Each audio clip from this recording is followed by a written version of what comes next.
The night they buried me, I stood 10 feet away. Listening. Watching. Learning exactly who they were without me. That was the night I stopped loving them. And started planning. My name is Elara Whitmore. And for 6 hours, I was legally dead.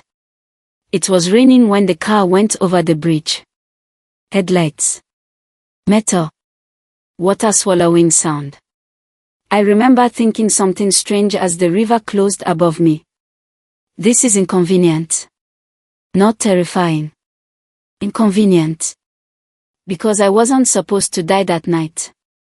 I was supposed to confront my fiancé, Adrian, about the offshore accounts. The hidden transfers. The money that didn't add up. But the universe loves timing. And so did Adrian. When divers pulled me out, there was no pulse. No breath. No hope. By the time my heart restarted in the hospital, my death certificate had already been signed. But no one knew I was alive. Except me. And one nurse who thought it would be simpler to wait before correcting the paperwork. That mistake became my advantage. I shouldn't have gone. But curiosity is a dangerous drug. 3 days later, wrapped in a coat that wasn't mine, hair dyed dark in a pharmacy bathroom, I stood at the back of the chapel during my own funeral. Closed casket. White roses. Soft music. Adrian stood in front. Perfectly composed. Too composed. He held a handkerchief but never used it. I lost my future, he said, voice breaking at rehearsed intervals. Murmurs of sympathy rippled through the crowd. My sister sobbed violently in the second row. My best friend clutched her hand. But I wasn't watching them. I was watching Adrian's eyes. He wasn't grieving.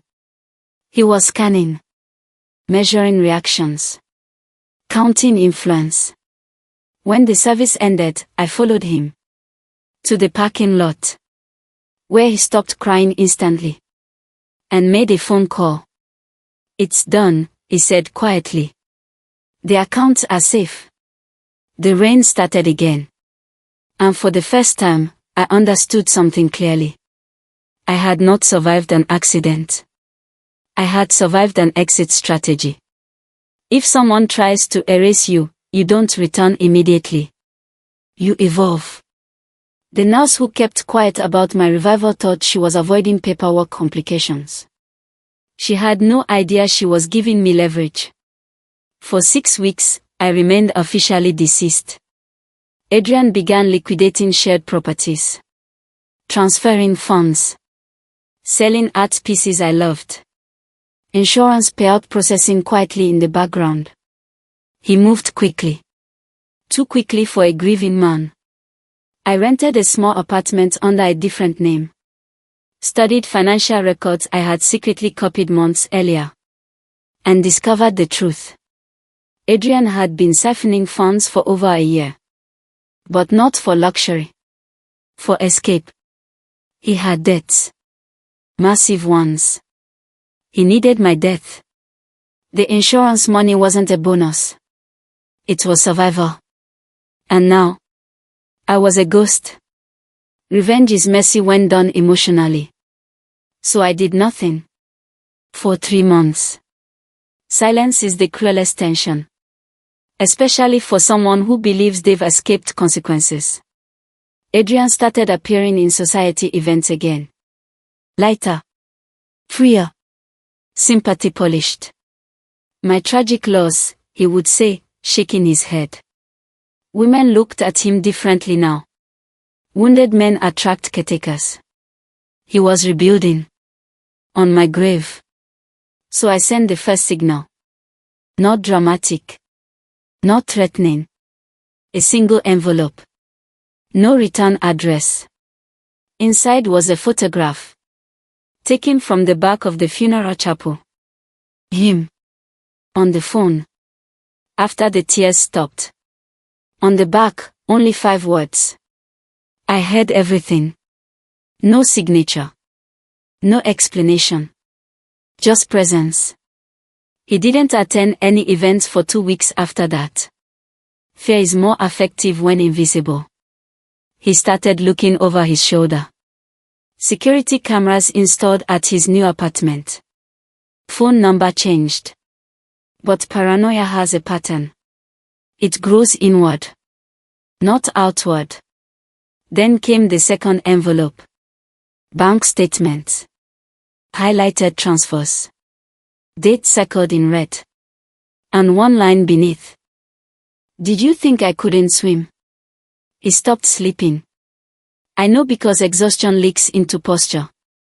Into public demeanor. Into speech. I wasn't trying to expose him yet. I was conditioning him. Reminding him that ghosts don't stay buried. For months after my funeral, I walked into the same charity gala where he first appeared as a grieving widower. Hair platinum again. White dress. Alive. The room stopped breathing. A glass shattered somewhere behind me. Adrian turned slowly. His face drained of color. He looked like he had seen a spirit. In a way, he had. Gasps turned into whispers.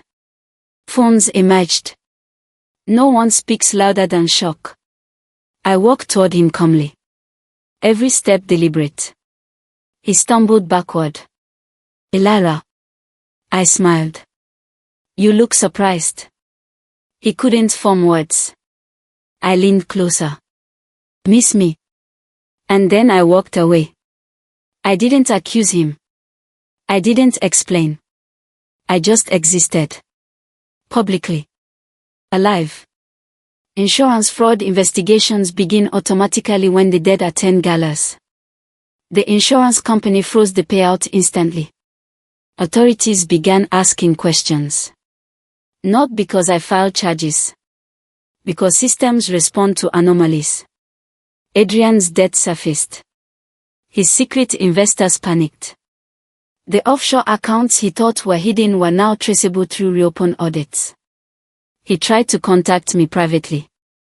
I declined. Control belongs to the compost. Weeks later, he cornered me outside a cafe. You're destroying me, he whispered. No, I replied softly. I'm existing. He shook his head desperately. You could have just left. I did, I said. You buried me. The investigation concluded 6 months later. Attempted insurance fraud. Financial misconduct. Conspiracy suspicion. Nothing cinematic. Just systematic dismantling. He wasn't arrested dramatically. He wasn't dragged away. He was simply reduced. Reputation evaporated. Investors withdrew. Friends disappeared. Women avoided him. Because no one trusts a man whose fiancé dies conveniently. Especially when she doesn't stay dead. People ask why I attended my own funeral. Why I didn't reveal myself immediately. Why I waited. Because grief shows truth. And truth reveals leverage. Had I returned immediately, he would have adapted. Prepared. Restructured. Instead, I let him believe the board was clear. I let him make moves without defense. And then I re-entered the game when his pieces were exposed. Revenge isn't rage. It's timing. I didn't scream. I didn't threaten. I didn't fight. I let the system respond to his fear. And I gave it a reason to look closer. The night they buried me, I learned something powerful. The most dangerous person in the room is the one everyone thinks is gone. If they erased you tomorrow, would you fight to be seen? Or would you let them believe it worked?